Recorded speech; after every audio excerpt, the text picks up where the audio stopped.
Greetings and salutations, everyone. I hope everyone is doing well today. Today we are going to do something just a little bit different, but we are going to stay in that Dogman topic. Actually, we're going to stay in all cryptid topics today. Before we get into that, though, a couple links. As you know, I rely on my Patreon, my PayPal, and my merch store to help the channel to continue to grow and go. Those links are in the description below. Also, Dogman, Frightening Encounters, Volume 1, 2, and 3, the audiobook version. They were written and researched by Tom Lyons, narrated and produced by me, Jeffrey Nadolny. They're available on Audible, Amazon, and iTunes. The links to those audiobooks are also in the description as well. Now, everyone, I have taken far too much of your time. Let's get on with today's upload, shall we? Alright guys, today I am going to talk about a theory that I subconsciously pushed to the back of my head because I had things happen to me as a child in the Catholic Church and subconsciously pushed out the religious aspect of cryptids, Dogman, Sasquatch, etc. I was introduced about a month ago to a very brilliant researcher. His name's Mark. I'm not going to share his last name because I don't have permission to. But he's worked with Tim Coonbo Baker and taught him quite a bit right from Coonbo's mouth. And his theories were kind of looked down upon because during a time when it was during that time when people were just starting to talk about cryptids, and if you didn't agree with them, your theory was garbage, you were garbage. Which is still happening today, unfortunately. Hopefully it will end very soon. It looks like we're on the cusp of it happening very soon and ending, and all of us working together finally, which I've been wanting since I started this channel. But he brought this religious thing into my head, and I was like, wow, man, this makes a lot of sense. This makes just, wow, and it's theory. And that's the coolest part, is because I've always said this, and I keep saying it, that the more theory that we have in our arsenal, the better we will be to figure this thing out, this craziness out. So I want to share some of this one interesting theory that I put together, taking things from Mark and taking things from my good friend Dark Waters, because about 10 days ago, I want to say give or take, he had an upload about the Chimera and the government. It's been in the paper, it's been in the news. So I want to share with you something that I have been working on for the last, couple of weeks. And who knows, maybe this is what we're up against in real life. So here we go into a theory that I think may have something. The Chimera, according to Greek mythology, was a monstrous fire-breathing hybrid creature of Lycia in Asia Minor. Composed of parts of more than one animal, it's usually depicted as a lion with the head of a goat protruding from its back and the tail that might end in a snake's head. It was one of the offspring of Typhon and Echidna, and the sibling of such monsters as Cerberus and the Hydra. Then we move to genetic Chimera, is a single organism composed of cells with more than one distinct genotype. In animals, this means an individual derived from two or more zygotes, which can include possessing blood cells of different blood types, subtle variations in form, and if the zygotes or zygotes were of different sexes, then even the possession of both female and male sex organs. This is just one of the many different phenomena that may result in intersexuality, Animal chimera are produced by the merger of multiple fertilized eggs. Plant chimera, however, the distinct types of tissue may originate from the same zygote, and the difference is often due to mutilation during ordinary cell division. Normally, genetic chimera is not visible on casual inspection. However, it has been detected in the course of proving parentage. So then I was thinking, wow, we as people are one kind of organism. And then when we think of Dogman or Sasquatch or all of these other whatever you have it, could they be chimera? And then I got to thinking, hey, you know what? What about the demons that everyone has, supposedly seen back in the day? They resembled chimera, if you think about it. And then I was just, I kept going down that rabbit hole. And it's not a rabbit hole to go down if you're not ready to go down it, because you will spend a lot of time just, thinking. For me, I was writing. And anyway, I want to share this with you guys, because maybe these things are demons, and maybe, just maybe, those people that were saying, hey, we are at the end of times, were friggin' right. Because a long time ago, I'll admit I didn't come off as it. Maybe I did, but I thought, hey, these have got to be just wild animals. We're here, But the more I start putting different theories together, and I start coming up with really things that really scare me. And it is really intense. So I just want to kind of show you what I mean. So this next bit of information comes from the Lesser Key of Solomon, and it is what these demons were depicted as, and they are chimera in my eyes. And then there are some that resemble Dogman and Sasquatch, and it's just darn scary. So according to the Grand Grimoire, Baal is the head of infernal powers. He is also the first demon listed in the Waris. According to the Waris, Baal is the first king of hell with estates in the east. He has 3 heads, a toad, a man, and a cat. He speaks in a raunchous but well-formed voice and commands 66 legions. Baal teaches the art of invisibility and may be the equivalent to Beelzebub or one of the 7 princes of hell. So right there, we're talking chimera. But he teaches the art of invisibility. Sasquatch, the art of invisibility. And then we have the next is Paimon, is one of the kings of hell, more obedient to Lucifer than the other kings are, and has 200 legions of demons under his rule. He has a great voice and roars as soon as he comes, speaking in this manner for a while until the conjurer compels him, and then he answers clearly the questions he is asked.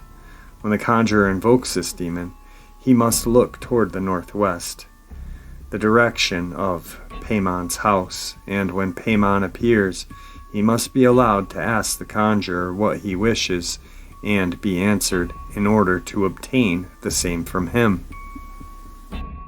So I'm not going to go through all of the legions or, the demons here, but I'm going to share with you some that resemble what we as people who love cryptids could think about, The next one is Person or Curson or Persan.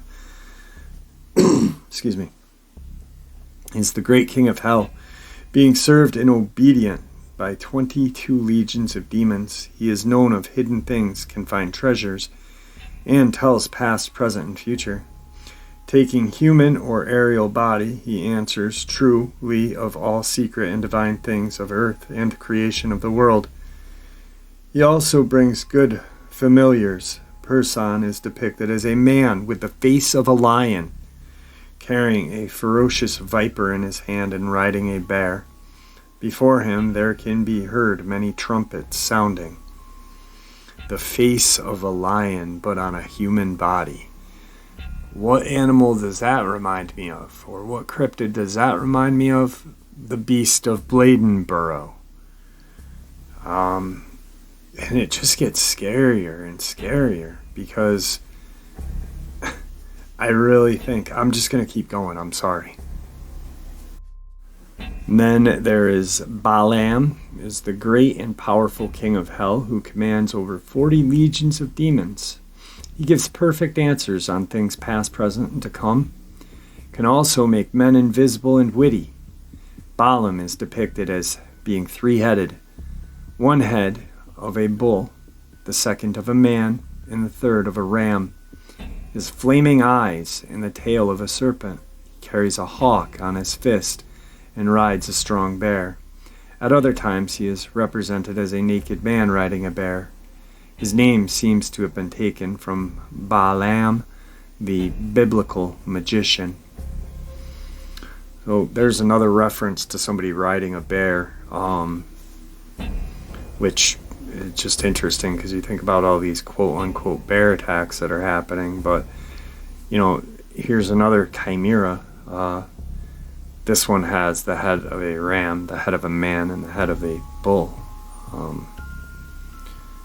It's just, you could even go as far as saying like goat man and shit like that.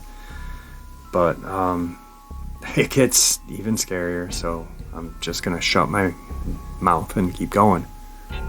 We have Gussin is a strong duke of hell and rules over 40 legions of demons. He tells that past, present, future, shows the meaning of all questions that are to be asked, reconciles friends, gives honor and dignity, depicted as a baboon, or, according to some, in the form of a xenophilus. Then one of them is Phalaros, is a strong, great duke of hell, having 36, 20 according to the pseudomoniarch Dominium. Legions of demons under his rule. He gives true answers of all things past, present, and future.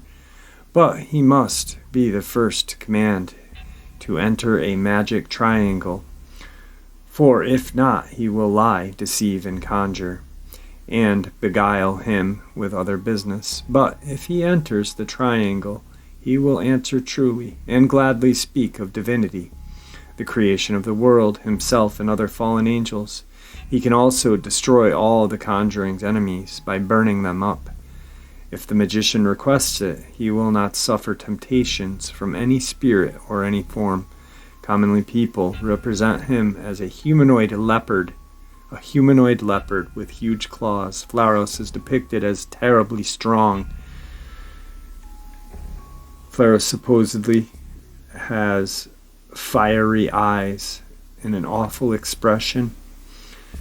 Can supposedly be called upon when mortal wishes to take vengeance on other demons. Well, what's kind of interesting is that, and I'm just reading into things, but that's how we get these theories, and that's how things really start to come into, sight. Is funny enough, Bigfoot is kind of fond of triangles in the woods. You see these triangular forms, and the more and more you think about it, the more you talk to people about this stuff, the more, there was supposedly prior to, and I'm not saying anything that this is true, this is just theory, but prior to the creation of the Nephilim, and no, I'm not saying Bigfoot is Nephilim, because I do not believe Bigfoot is the Nephilim. Bigfoot is not the Nephilim. Bigfoot is a creation of the Nephilim. But there were angels that were teaching men things that men were not supposed to know existed. Now, angels are fallen angels are demons that went to hell and were, in my eyes, turned to Chimera.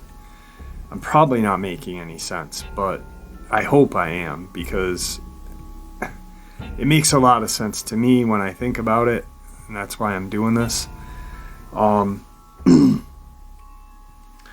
But you know, there's reasons why these Sasquatch and Dogman build these intricate yet very strange things in the woods that people find. Triangular, trees knotted together in triangles, triangular rock formations. Supposedly there's been not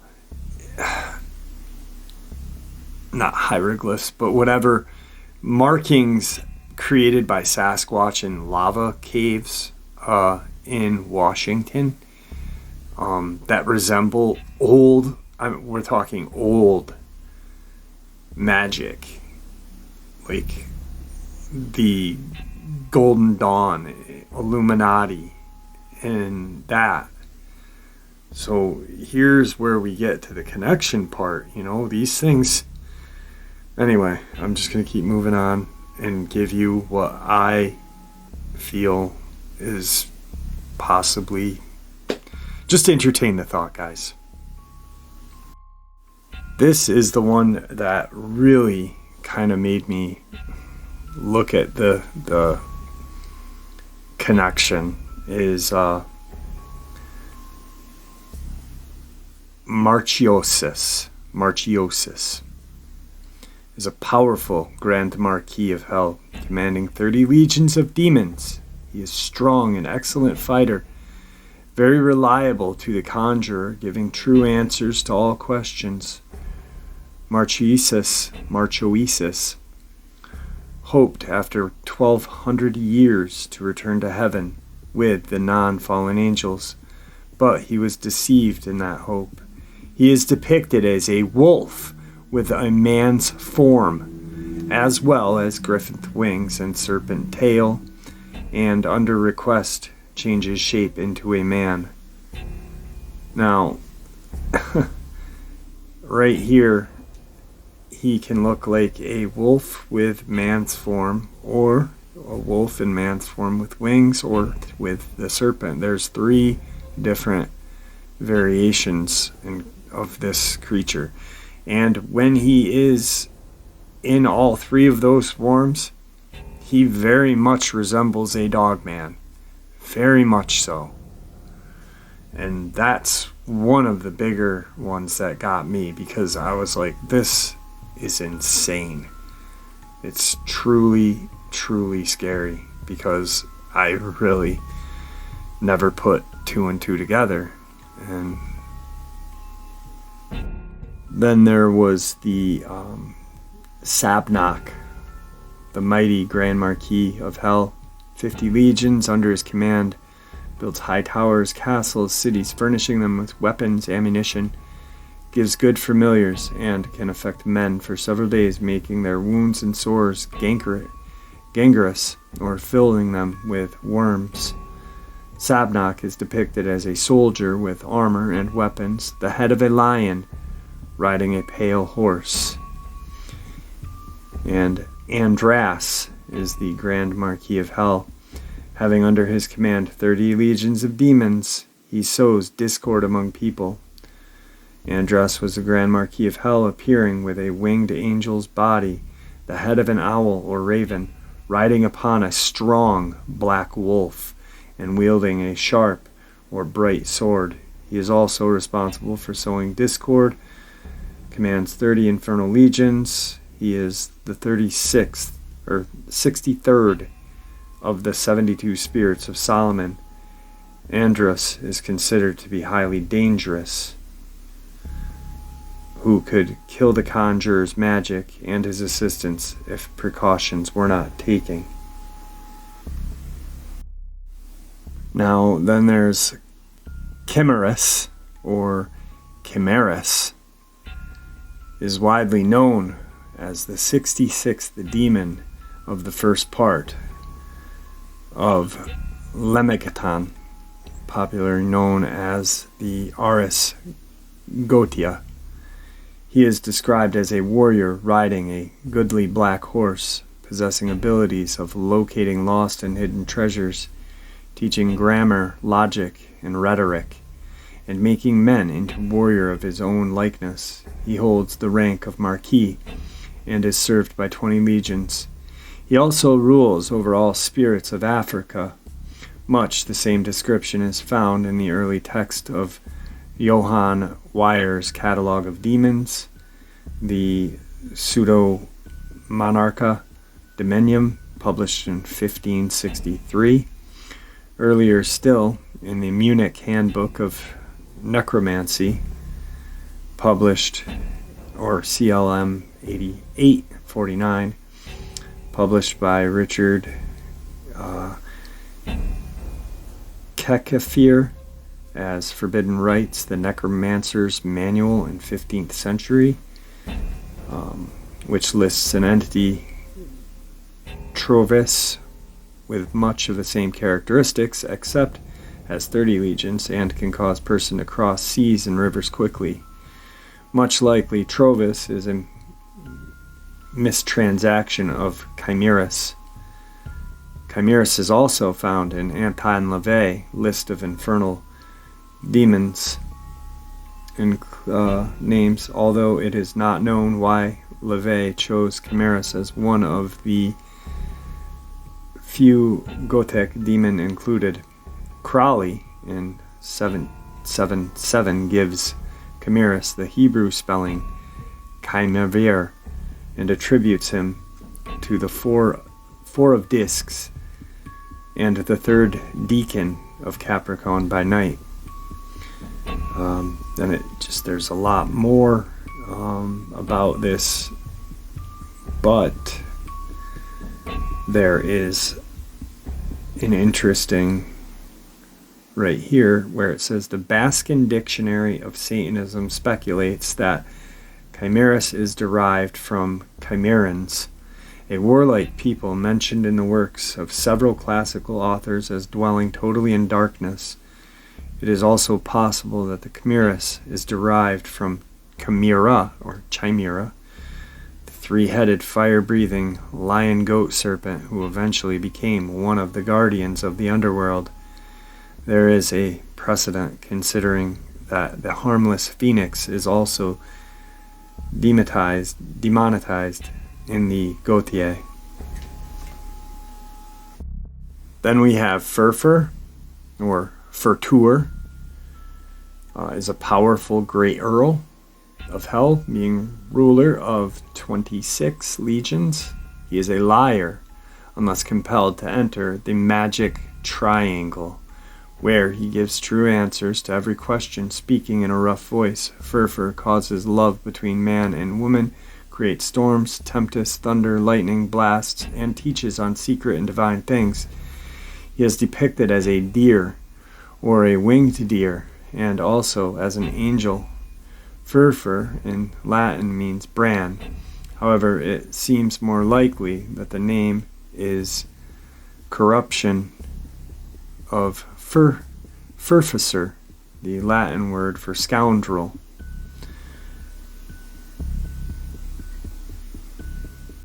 Then there's Barabbas, or Barabbas, is a demon described as the great president of hell governing 36 legions. He answers truly in hidden or secret things, causes and heals diseases, teaches mechanical arts, and changes men into other shapes. He is depicted as a great lion that, under the conjurer's request, can shape into a man. Then there is Count or President Botus or Otis, great president, and Earl of Hell, commanding 60 legions. He tells of all things past, future, reconciles friends and foes. He's depicted as an ugly viper, but when he changes shape, he puts himself into human shape with big teeth, 2 horns. When in human shape, he carries a sharp and bright sword in his hand. Galus Lobos. Weird, right? Galus Lobos. Lobos in Spanish means wolf. Check this out. Is a mighty president of hell who commands 36 legions. He is the author and captain of manslaughter and bloodshed, tells all things past and to come, gains the mind and love of friends and foes, causing love among them if desired, incites homicide, and can make men invisible. He is depicted as a dog with wings of a griffin. That's... I'm just going to keep going, and then I'll combine everything that I have been putting together in my head in a minute. So that was just, I don't know, 10 of the 72 supposed demons in the grimoire. Which I'm not saying that the Dogman or Sasquatch or Deer Man, Goat Man, Devil Monkey, I'm not saying these are demons. I'm saying these are creations of these things in their likelihood. There's just something when I was reading this, just kind of, my brain kind of opened up and I was like, wow, this really could be something here. You know, maybe these people who are saying, this is it, this is the end. I don't think it's going to be depicted, like, I don't think the end is going to be as depicted, but this is possibly something to look into. The interesting thing is that these demons can only tell the truth when in a magic circle, and like I said, you find, or magic triangle, excuse me.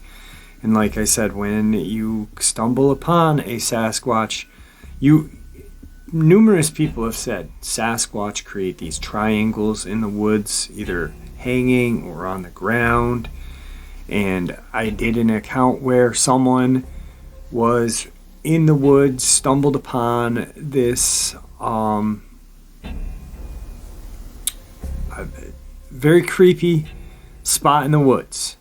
Trees were down. It was deep woods though, and there was a large triangle on the ground made out of tree, you know, something a human couldn't do, because the way these trees were bent and formed and whatever made this triangle. And he said that he had the most creepiest feeling, and then later in that day saw a squatch.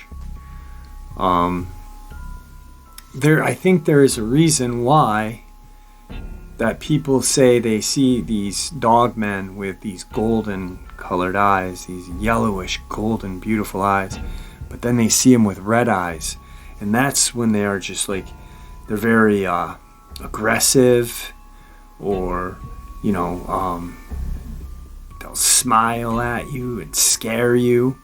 Well, what do demons do? They get off on that shit, you know. They enjoy causing fear, and they get something out of it. And you know, I'm not saying this is a theory that I believe 100%, but I'm thinking that it's a possible theory, and the likelihood of it being connected is, I think, very strong. I talked to Dark Waters the other day, and we were just talking about the religious part of everything, and he has been saying it for years, man. There's reasons people have seen lion-headed men, dog-headed men, enormous, hairy men. You know, the Nephilim are definitely not Sasquatch. They're long gone. But their children exist, like the Squatch, the red-haired giants. I don't believe they're Nephilim. I think they're the children of the Nephilim. But yeah, I mean, I don't know. I just, honestly, guys, if you really have some sort of, feeling that, hey, I want to check it out, because, the more you guys read, the more you guys research, the more you guys take in, the stronger our community is. The more accepting we are, the more the bull crap ends, where, oh, well, this researcher talks about this researcher, and this researcher talks about this guy and this guy and that guy. Well, you know what that does in the long run? That makes those people look really bad, and it makes the people that aren't into it, like myself, look really bad, because then people start thinking that I'm like that, or there's other people out there that are not like I am, that talk smack or don't talk smack. And then there's people that used to talk smack, but then got it thrown back at them, and now don't. And that really stops people from coming to them to share their encounter or talk to them about this stuff. Everyone's got to be open-minded. The bullshit's got to stop, because right here, this is something that you don't want to mess with. If this is true at all, if the grimoire is true at all, you don't want to screw with this shit. If the Bible is true at all, the grimoire has to be true. If God exists and Jesus existed, demons exist. These things really are real. And that, in fact, humanity we need to come to one. We need to be a team. There needs to be no more bullshit. Everybody needs to stop the hating and work together, because that's what these things want. They want disruption. They want disdain between us. So when we come together, we'll have the answers and we'll be able to defeat it. I don't know. I'm talking probably out my ass now, guys, but maybe I made sense, maybe I didn't. So, if you guys enjoyed this, thanks. If you didn't, sorry. Have a great day.